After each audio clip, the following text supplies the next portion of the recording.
Questão sobre sinalização viária. A placa com significado saliência ou lombada, que o pessoal conhece bem como quebra-molas, não é? É do tipo regulamentação, iluminação, indicação e advertência. Para começar, não existe placa de iluminação. Existe sinalização luminosa, no caso o semáforo, mas placa de iluminação não existe. Então já eliminei. Saliência ou lombada, ela está proibindo alguma coisa?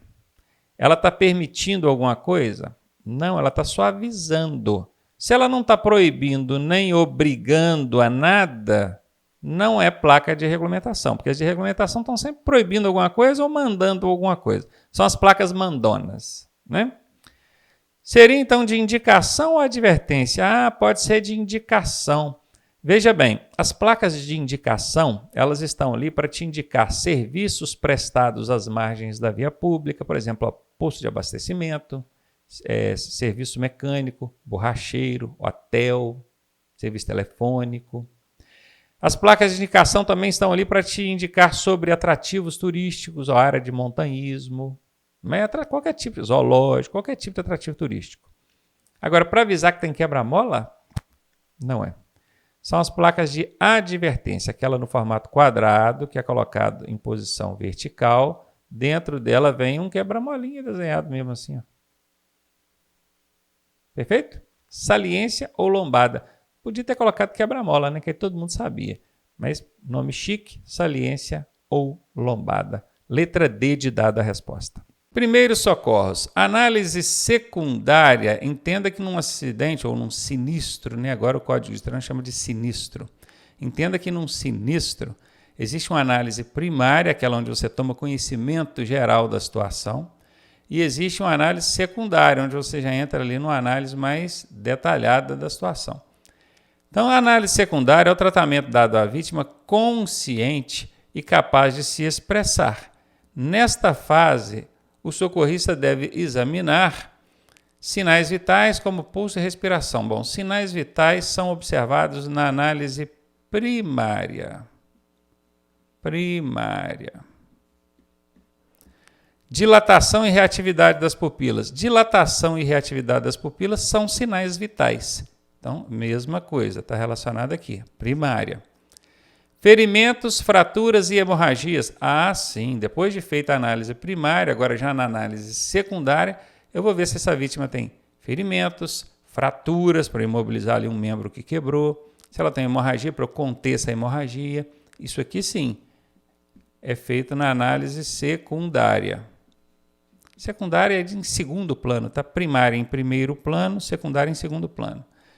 E temperatura da vítima. Temperatura, essa temperatura corporal, que a gente mediria com termômetro, mas você colocando a mão na vítima, você sabe se ela está muito fria ou muito quente, também dá para perceber. Também é um sinal vital. Então, isso aqui também entra em análise primária. A única aqui que entra na análise secundária é a letra C. Lembre-se, tudo que está relacionado a sinal vital é análise primária, tá? Porque é onde você vai conseguir, inclusive, estabelecer prioridade de socorro. Quem que eu vou socorrer primeiro? Óbvio que uma vítima que está sem respirar precisa de socorro antes daquelas que estão respirando normalmente. Por isso que, olha, respiração é um sinal vital. Pulso, se ela parou de pulsar, o coração parou de funcionar, é um sinal vital, ela precisa de atendimento primeiro.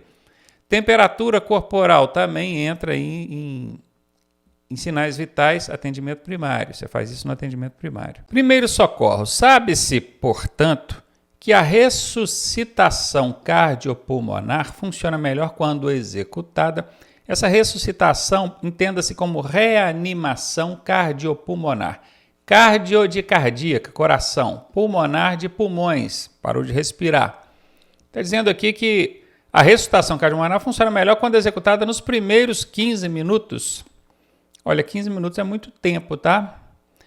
Após 5 minutos, não, seria o contrário, nos primeiros 5 minutos. Ah, aqui faz sentido, ó, nos primeiros 5 minutos. Letra C, a resposta. Então, entenda isso. Essa reanimação cardiopulmonar, quanto antes feita, melhor vai ser, ou menos pior vai ser para a vítima, né? Porque bom ali a condição dela não está, então dificilmente vai falar melhor, né? mas ela vai ser, sim, melhor executada quanto mais precocemente. Então, se for imediatamente após o sinistro, o acidente, 1 minuto, 2, até 5, ótimo. Tudo que passa de 5, o risco dela não conseguir voltar a respirar e pulsar é muito grande. Letra C, a resposta. E aí, tá gostando da aula? Eu sou o professor Ronaldo Cardoso e tenho o caminho das pedras para você chegar à sua aprovação da forma mais suave possível. Se você fizer exatamente o que eu te pedi, eu garanto que você passa. Clique aqui no primeiro link da descrição e vem ser aprovado com a gente. Mecânica é o tema dessa questão. Ela traz para a gente o seguinte: observe as alternativas abaixo e assinale a incorreta sobre o funcionamento do motor. Gente, se você estiver fazendo prova escrita, impressa no papel, impressa, que você está fazendo a caneta, eu recomendo você destacar e colocar uma seta assim, ó, com a caneta bem grande, igual eu estou fazendo aqui, ó, bem rabiscado, que é para você não esquecer e acabar marcando a correta. É muito comum isso acontecer. Tem muita gente que perde questão em prova por causa disso. Se estiver fazendo no computador, bota o dedo assim, ó, em cima da palavra incorreta e continua lendo as alternativas. Deixa o dedo lá até você achar a resposta, para você não esquecer que você está procurando a incorreta, tá? Então, bora lá. A energia produzida pela queima da mistura ar-combustível é convertida em energia mecânica ou força motriz, dá na mesma, tá? Energia mecânica não é energia elétrica, não confunde não, tá? Energia mecânica é o mesmo que força motriz. Pode ser que na sua prova, ao invés de cair energia mecânica, caia força motriz. Quem que gera energia mecânica? Quem gera força motriz? Que é a mesma coisa aí, né? É o motor do veículo, tá? É o motor. E como é que o motor faz isso? Queimando combustível, ó. Queima da mistura ar-combustível. O motor queima o combustível e gera energia mecânica, também chamada de força motriz. Isso aqui está correto. A energia produzida pela queima da mistura ar-combustível é convertida em energia mecânica. Correto. Eu estou procurando a incorreta, então não é essa. A ignição desloca a energia do motor para as rodas. Essa energia do motor aqui, ó, não é energia elétrica. Isso aqui é energia mecânica produzida pelo motor, que foi o que eu expliquei aqui na alternativa anterior, tá? Quem desloca, ou seja, transmite, leva, transfere essa energia do motor até as rodas é o sistema de transmissão. Não é a ignição, tá? Então tá fora. Essa aqui é incorreta. Eu estou procurando a incorreta. Achei a miserável. Vamos continuar analisando aí. A mistura ar-combustível, de novo, está falando aqui, ó, daquele que vai lá para dentro do motor. É levada para dentro do cilindro. O cilindro está lá dentro do motor, né? E comprimida, ela é comprimida e é queimada. Sim, isso é verdade. Esse ar-combustível vai lá para dentro. O motor comprime, explode e depois joga o resultado da queima desse combustível queimado para fora. E letra D, nos motores a diesel, nós temos motores a gasolina, etanol, que é o álcool, né? GNV, e tem motor a diesel. Somente o ar é comprimido na câmara de combustão. Aí, isso aqui é verdade, tá? Isso aqui é verdade, não é incorreta. E teve muita gente que marcou essa como incorreta. Sabe por quê? Porque tem um macete que eu ensino, onde diz que essa palavra aqui é uma casca de banana. CB, casca de banana. E onde tem casca de banana é 90% de chance dessa alternativa ser errada, ser falsa. Como a questão está pedindo errada, incorreta, teve muita gente marcando a letra D, né? Pois é, só que 90% não é 100%. Então, de cada 10 vezes que você usar o macete da casca de banana, em 9 pode funcionar, em 1 pode não funcionar. E nesse caso não funcionou, tá? Se você usou o macete e errou, é porque dessa vez o macete não funcionou. A única incorreta aqui é a letra B, que está falando que a energia que o motor gera é levada para as rodas por meio do sistema de ignição. Não é, é o sistema de transmissão quem faz isso. Questão de mecânica, o sistema de... A gente não sabe qual, porque aqui ficou um intervalo para a gente preencher. Tem a função de... A gente não sabe qual. As peças móveis do motor. evitando alguma coisa prematuro, ou seja, antecipado, antes do previsto. Também ajuda no controle do calor gerado pela queima do combustível. Essa última parte aqui, controle do calor gerado pela queima do combustível, tem um sistema que cuida disso, que é o sistema de arrefecimento. Professor, então a resposta seria aqui, arrefecimento, porque tem na letra B, não é. Porque quem controla o calor, quem tem a função prioritária, primária, é a função específica dele de controlar esse calor, é o sistema de arrefecimento. Mas veja que aqui a questão está falando, também ajuda no controle do calor. O sistema de arrefecimento não ajuda, é ele o responsável por controlar o calor gerado. Agora, tem um outro sistema que ajuda o sistema de arrefecimento. Entendeu a sacada aí? Presta atenção nisso, tá? Para não confundir na hora da prova. Então, a gente já sabe que não é arrefecimento, porque arrefecimento, a função primária dele é essa. E tem um outro que ajuda. Quem que ajuda? Seria o sistema de ignição, o sistema de lubrificação ou o sistema de transmissão? A resposta é esse aqui, sistema de lubrificação. E se você usar aqui, você vai ver que tudo vai se encaixando e tem muito sentido. Quer ver? Vou até deixar marcadinha a resposta. Lubrificação, vai entrar aqui, lubrificação. Tem a função de lubrificar. Lubrificar. Aí, as peças móveis do motorista, tem peças se movimentando ali dentro, e para evitar que elas se desgastem prematuramente, então evitando o desgaste prematuro.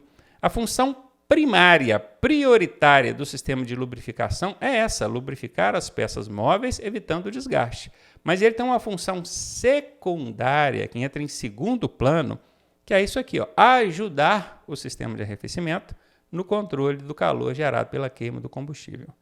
Mini aula aí para você, assista esse vídeo pelo menos umas 3 vezes para você entender e não confundir mais isso. Questão de mecânica. A energia mecânica necessária para movimentar um veículo é gerada pelo... E aqui os alunos erram essa questão muito frequentemente. É muito comum dos alunos errarem. Por quê? Porque quando fala em energia, a primeira coisa que vem na cabeça é energia elétrica. E não é só energia elétrica que existe energia mecânica também. Essa energia mecânica, guarde bem isso para você não confundir mais, hein? Também pode ser chamada de força, né? Desculpa, de força motriz. Força motriz ou energia, vou apagar isso aqui, tá? Ou energia mecânica são a mesma coisa. E quem gera isso, quem gera essa força para o veículo ser movimentado, é o motor. Porém, quem confundiu isso aqui com energia elétrica, acabou marcando ou alternador ou bateria, né? Se fosse energia elétrica, a resposta seria alternador. Não é bateria, porque a bateria não gera energia elétrica. A bateria armazena energia elétrica. Ok? Então tá aí uma mini aula para você também sobre isso, hein? Questãozinha de mecânica. Você está dirigindo e mesmo com a direção alinhada, você botou a direção na posição ali, parou ela, você está sentindo o veículo puxando para um dos lados. O carro está com a direção parada aqui e puxando para um lado ou puxando para o outro. Isso pode indicar o quê? Pneu subcalibrado ou vazio? Pensa comigo aqui. O seu veículo tem lá 4 pneus. Um pneu ali na frente está murcho. Ao invés de ele estar ali nas suas 30 libras, 32 libras, ele está com 15, 12, 10 libras. Está praticamente vazio, né? O veículo vai puxar para um dos lados se o pneu estiver subcalibrado. Sub é abaixo, tá? Da calibragem. Ou então totalmente vazio. Começou a puxar ali, você pode suspeitar inclusive de pneu furado, tá? Então isso aqui é um caso que pode acontecer quando a direção está paradinha, alinhadinha ali, o veículo puxando para um lado. Problema no sistema de direção? Pode ser. Às vezes é o sistema de direção mesmo que não está funcionando adequadamente. Por isso que o veículo está puxando. Está com a direção paradinha e puxando para um lado. Suspensão desalinhada. Sim, o sistema de suspensão do veículo precisa passar por essa manutenção periódica. Lá na borracharia faz isso. Para alinhar ele direitinho e evitar do carro ficar puxando para um lado e para o outro. E esse desalinhamento da suspensão faz, inclusive, os pneus gastarem por dentro ou por fora, prejudicando ali o tempo de vida útil desse pneu. Você acaba tendo que trocar o pneu antes da hora, fica mais caro para você. Então, a manutenção preventiva nesse sistema de suspensão, ele acaba evitando outros problemas, tá? Então, aqui também, sim, todas as alternativas estão corretas, essa é a resposta, e aqui o macetinho funcionou, né? 80% das vezes que tivesse todas aqui, a resposta é ela. Se você usou o macete nessa aqui, se acertou. Questão de mecânica. A indústria automobilística está em constante aperfeiçoamento nos veículos modernos. Ok, perguntou nada, só afirmando.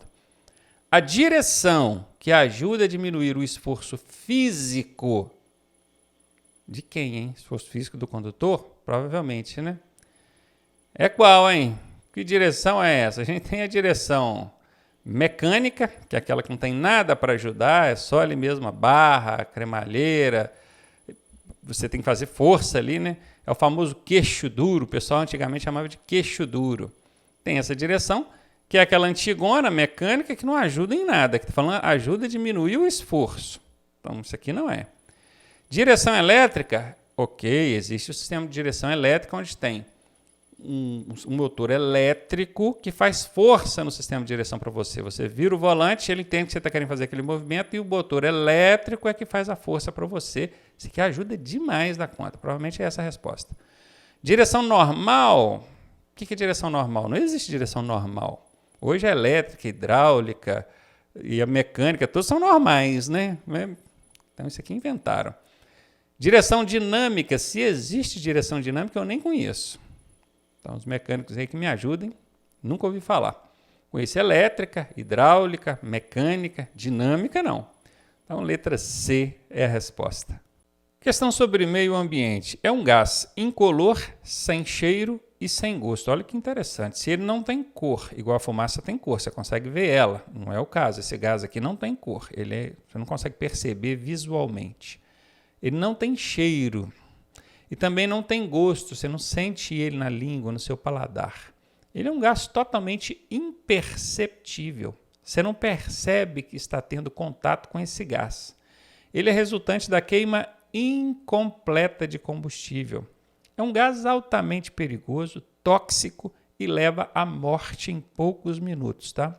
Então vamos lá. Só para a gente entender isso aqui dentro de um contexto, um veículo, quando queima combustível, ele normalmente emite CO2. Esse C aqui é de carbono, esse O é de oxigênio. E esse 2 aqui significa que tem duas partes de oxigênio para uma parte de carbono. Esse duas partes de carbono dá o nome desse gás aqui de dióxido. De 2, dióxido de carbono, ou conhecido popularmente como gás carbônico. Só que quando a queima acontece de forma incompleta, o veículo emite esse gás aqui, ó, o CO. Ele não tem o 2. O que aconteceu aqui? Onde tinham duas partes de oxigênio para uma de carbono, agora só tem uma de oxigênio para uma de carbono. Então, ao invés de 2, vai chamar mono. Mono é de 1. Monóxido de carbono. Veja, tem menos oxigênio do que essa mistura aqui de cima. A de cima também é poluente, mas muito menos perigosa do que essa de baixo aqui. Menos oxigênio provoca asfixia, leva à morte. Então, um gás extremamente perigoso. Veja, ele é imperceptível. De onde mais que vem isso? Isso vem da queima de qualquer tipo de combustível, carvão, gás, inclusive o gás de cozinha que tem na sua casa, tá? Tem que tomar cuidado com isso. Se a queima está acontecendo de forma incompleta, baixa quantidade de oxigênio no resultado da queima desse gás, isso pode levar à morte quem está ali dentro. Por isso e cozinha é um lugar perigoso, no ambiente fechado, confinado, é a mesma coisa do veículo. Então não pode. Já vi caso de um casal o veículo deu defeito, aí passou um caminhão baú vazio, vou levar esse veículo para vocês. Colocaram o veículo ali dentro do baú, e como não tinha lugar lá na cabine do caminhão, porque já estava o motorista e ajudante, esse casal entrou dentro do carro deles mesmo, o motorista fechou o baú. Como começou a esquentar muito lá dentro, qual foi a ideia deles? Vamos ligar o carro para o ar-condicionado funcionar. Só que ali esse veículo estava produzindo CO, monóxido de carbono. E como era um ambiente confinado, fechado, não tinha como ventilar, o casal veio a óbito. Só na hora que o motorista do caminhão parou, o caminhão que foi ver o tamanho do problema. Então, quando a queima acontece de forma incompleta, menos combustível nesse resultado da queima é chamado de monóxido.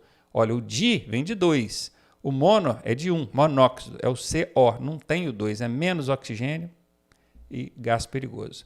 Essa aqui é a resposta, tá? Questão sobre meio ambiente. Não colaboramos para a melhoria do meio ambiente quando fazemos as revisões e manutenções recomendadas pelo fabricante. Bom, se eu faço as revisões e manutenções, mantenho o veículo em dia, ele vai funcionar perfeitamente e não vai poluir o meio ambiente. Então, desta forma, eu estou colaborando. E aqui a questão que é aquela que não colabora. Então, essa aqui já elimino. Não colaboramos quando evitamos imobilizações prolongadas com o motor funcionando. Veja bem, imobilizações prolongadas é quando você fica por um tempo mais do que o normal. Você parou no semáforo, 30 segundos, 1 minuto, se você quiser desligar, colabora. Mas não chega a ser uma necessidade. Estou falando de imobilizações prolongadas. Imobilizou, está esperando alguém descer ou ir numa loja e ficou ali 5 minutos, 10 minutos, com o motor funcionando, às vezes por causa do ar-condicionado, porque está fazendo muito calor. E aí, quando você mantém esse motor funcionando, está queimando combustível. Se está queimando combustível, está poluindo. E aqui a alternativa está dizendo, se a gente evita isso, manter o motor funcionando em imobilizações prolongadas, evitamos imobilizações, aí você está colaborando. E a questão aqui é aquela que não colabora. Se você evita manter o motor funcionando em imobilizações prolongadas, você colabora. E a questão que é aquela que não colabora, então eu posso eliminar aqui a letra B. Quando não atiramos pontas de cigarro, bom, se eu não atiro ponta de cigarro, lata e outros lixos na via ou em suas margens, eu colaboro. A questão que é aquela que não colabora. Essa aqui colabora, então vou eliminar. Quando usamos sempre combustíveis com aditivos. Olha, o combustível aditivado, ele pode representar uma melhoria para o funcionamento do veículo. Há controvérsias, tá? Não vou entrar no mérito aqui não. Mas pelo menos é isso que a indústria de combustíveis prega, né? Usa o combustível aditivado que vai apresentar uma melhoria para o funcionamento e durabilidade dos componentes do seu veículo. Apesar das controvérsias, isso aqui não representa melhoria para o meio ambiente. Não representa. Então, essa é a resposta. E aqui ainda dá para usar o macete que eu sempre ensino, né? Tá vendo essa palavra sempre? Sempre é uma CB. O que é CB? Casca de banana. Eu ensino que quando cai uma casca de banana na alternativa, é 90% de chance desta ser a resposta. Ou, nesse caso aqui, dessa ser errada, aliás, né? Essa é errada.